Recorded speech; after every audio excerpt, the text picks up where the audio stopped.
Ayan po mga kapitis, magandang oras po sa lahat at welcome po sa aking channel. Eto po, meron pong magpa-file daw ngayong araw mga kabida ng impeachment complaint laban ho kay Vice President Sara Duterte. Ano po?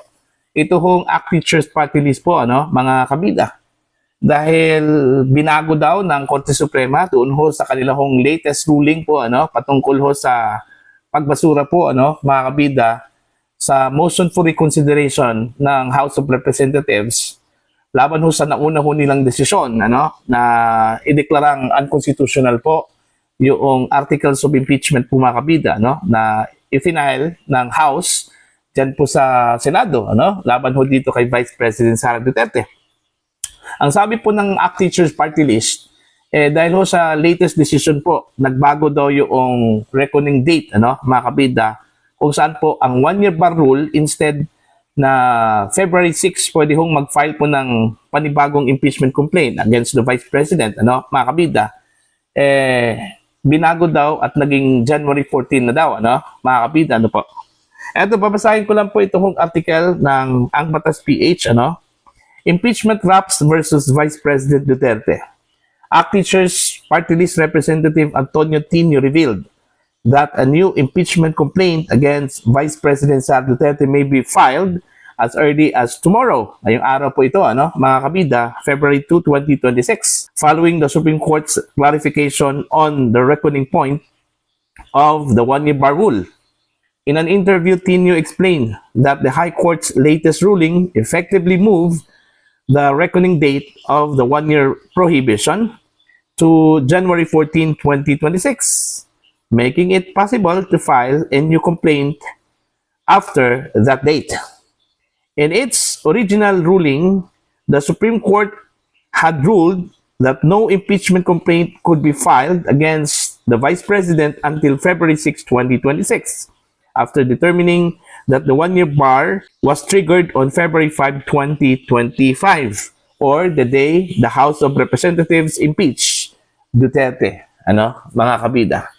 So yun po, nagbago daw yung reckoning date doon ho sa final ruling po ng SC, mga kabida, doon ho sa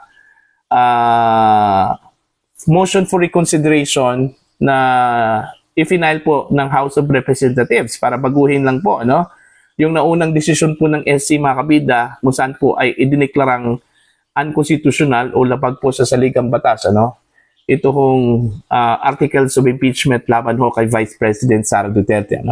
Pero ni-research ko po, mga kabida, kung totoo bang binago po ng SC doon ho sa kanilang final ruling yung reckoning date. Kasi para sa akin, imposible po. Kasi unang-una po, ang pinagbasihan po ng final ruling po, mga kabida, ng SC, yung nauna ho nilang desisyon, which sinabi po doon na hindi ho pwedeng mag-file ng impeachment complaint, mga kabida, until hindi po lumagpas noong February 5. Kasi yung February 5 po, yun po yung date, mga kabida, kung saan po ay in-impeach po ng House of Representatives, ito hong si Vice President Sara Duterte. So, ibig sabihin, February 6 po, the day after, kung saan po na-impeach ang Vice Presidente, tsaka pa, pwede hong mag-file ng panibagong impeachment complaint, mga kabida. Eto, babasahin ko lang po yung aking research po, Ang sabi po dito, the Supreme Court declared the impeachment complaint transmitted by the House of Representatives as unconstitutional because it violated the Constitution's 1-year bar rule, Article 11, Section 3, Paragraph 5, and due process.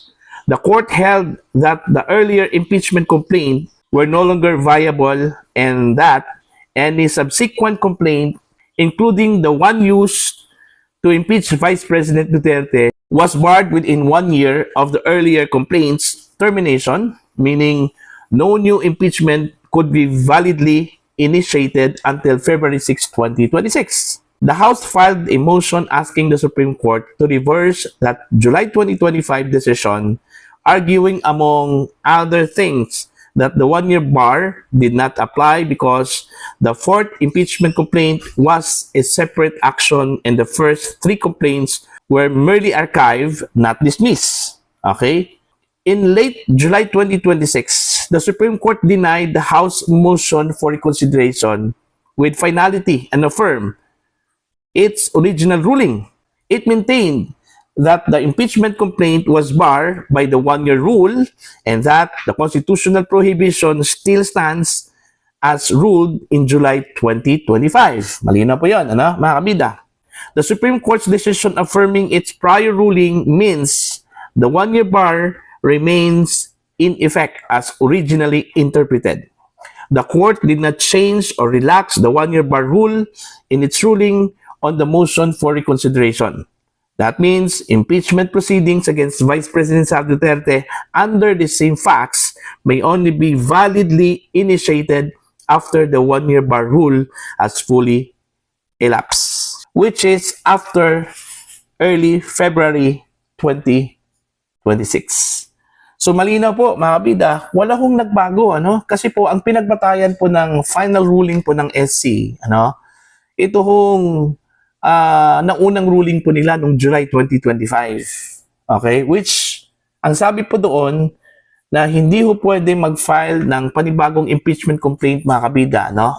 Not after February 5, 2026, ano? Ibig sabihin po, February 6, 2026, pwede na hong mag-file ng panibagong impeachment complaint, ano?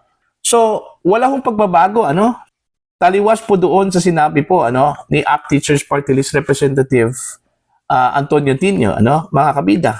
Posibleng nagkamali lang po, ano, ng pagkakaintindi po ito hong si Congressman Tinio doon ho sa final ruling po ng SC, ano, mga kabida. Imposible po na baguhin po ng SC yung batas, mga kabida. Hindi naman po pwede. Unang-una, hindi naman po pwedeng amyendahan po ng SC yung ating saligang batas, ano? Malinaw po, one-year bar rule. Okay? At yung one-year bar rule, nag-umpisa po ito, mga kabida, noong na-impeach po ito si Vice President Sara Duterte. Paano ho naging January 14, ano? Yung prohibition po ng one-year bar rule. I don't know kung valid ba ito, ano, mga kabida, no? Ito kung ifa-file po nila na panibagong impeachment complaint against the Vice President today, ano? Most probably, baka tatanggapin po ito ng House, ano? Pero hanggang tanggap lang po. Wala naman po problema eh. Pwede ho nilang tanggapin yon. Pero as to the validity, dun ho sa one-year bar rule, okay? Posibleng pag-aralan po yan, ano? Ng House of Representatives po, ano? Mga kabida, pero malinaw po, doon ho sa first ruling po mga kabida ng Supreme Court na prohibited po ang sino man pong mag-file po ng impeachment complaint o panibagong impeachment complaint against the Vice President until February 5, 2026 mga kabida. No? So February 6, 2026, after that date, pwede na hong mag-file po ng panibagong impeachment complaint. So, yun po, ano, mga kabida, sinubukan ko lang pong linawin po kasi yun po in a layman's point of view, ano, mga kabida, kahit hindi po ako abogado, pero naintindihan ko po yung one-year bar rule, ano, mga kabida. At imposible po na baguhin po ng Korte Suprema yung one-year bar rule. Kasi yun yung nakalagay po, ano, sa ating saligang batas, ano po, mga kabida. Hindi ho covered sa mandato po ng SC, ano, yung pagbago ho sa one-year bar rule. Unless kung meron pong amendment po, ano, mga kabida, doon ho sa ating saligang batas, ano, mga kabida. Wala naman pong deadline ito hong pag-file po ng impeachment complaint against the Vice President, ano, mga kabida, pagkatapos po ng one-year bar rule. Kahit ilan po ang ipa-file po ng impeachment complaint, pwede po, ano, walang problema, mga kabida. Basta hindi lang po na-initiate yung impeachment complaint na naisampa po dyan sa House of Representatives. Wala naman pong nagbabawal po na mag-file po ng impeachment complaint, ano, mga kabida, laban ho kay Vice President Sara Duterte. Basta, kailangan pong masunod yung one-year bar rule, ano. At yung one-year bar rule, mga kabida, ay mangyayari lang po yun, ano, after February 5, 2026. Okay? So, para po sa inyong opinion at pananaw, please comment down. Sa mga hindi pa po subscriber sa channel, please subscribe. Just click the subscribe button, click the notification bell, click all para updated po kayo mga kabida sa aking mga uploads. Maraming salamat po sa inyo lahat.